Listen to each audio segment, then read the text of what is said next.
जब जब संसार में धर्म की ज्योति मंद पड़ती है, तब तब भगवान अपने महान भक्तों के माध्यम से भक्ति का दीप जलाते हैं। भागवत पुराण में वर्णित है द्वादश प्रधान भक्त अर्थात भक्ति मार्ग के 12 महाजन। पहला, ब्रह्मा जी। सृष्टि के प्रारंभ में कमल से प्रकट हुए ब्रह्मा जी अंधकार में तप किया और भगवान से वेद ज्ञान प्राप्त किया। उन्होंने संसार को ईश्वर की ओर मार्ग दिखाया। दूसरा, देवर्षि नारद। वीणा हाथ में, मुख पर नारायण नारायण। देवर्षि नारद जी तीनों लोकों में भक्ति का प्रचार करते हैं।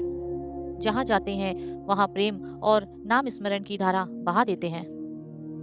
तीसरा, भगवान शंकर। महादेव स्वयं महान वैष्णव है। जटाओं में गंगा, कंठ में विष, पर हृदय में केवल राम नाम। वे सिखाते हैं सच्चा भक्त विनम्र होता है। चौथा, सनकादि ऋषि। 4 कुमार सनक, सनंदन, सनातन, सनत कुमार। बाल रूप में ही वैराग्य धारण किया। ज्ञान और भक्ति का संगम इनसे ही प्रारंभ हुआ। पांचवा, कपिल मुनि। भगवान का अवतार कपिल मुनि। उन्होंने अपनी माता देवहूति को सांख्य योग और भक्ति का उपदेश दिया। ज्ञान के साथ भक्ति का संतुलन सिखाया। छठवां, स्वयंभू मनु। मानव जाति के आदि पुरुष। धर्म, नीति और भक्ति का आधार स्थापित किया। सातवां, भक्त प्रहलाद। असुर पिता हिरण्यकशिपु का पुत्र, पर हृदय में केवल नारायण नारायण। अत्याचार सहकर भी भक्ति न छोड़ी। उनकी अटल श्रद्धा से प्रकट हुए भगवान नरसिंह। आठवां, राजा जनक। राजा होते हुए भी विरक्त, कर्म करते हुए भी आसक्त नहीं। उन्होंने सिखाया संसार में रहकर भी भक्त बना जा सकता है।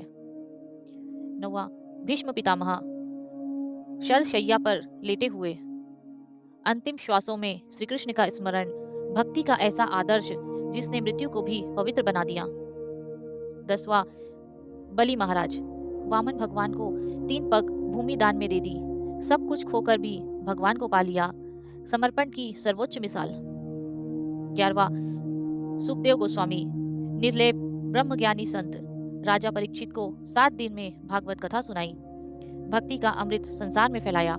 12वां, यमराज। धर्मराज भी स्वयं भगवान के भक्त। वे सिखाते हैं न्याय भी भक्ति के अधीन है। ये है द्वादश महाजन। इनके चरणों का स्मरण ही भक्ति का प्रारंभ है। इनकी कथा सुनना और सुनाना जीवन को पवित्र कर देता है।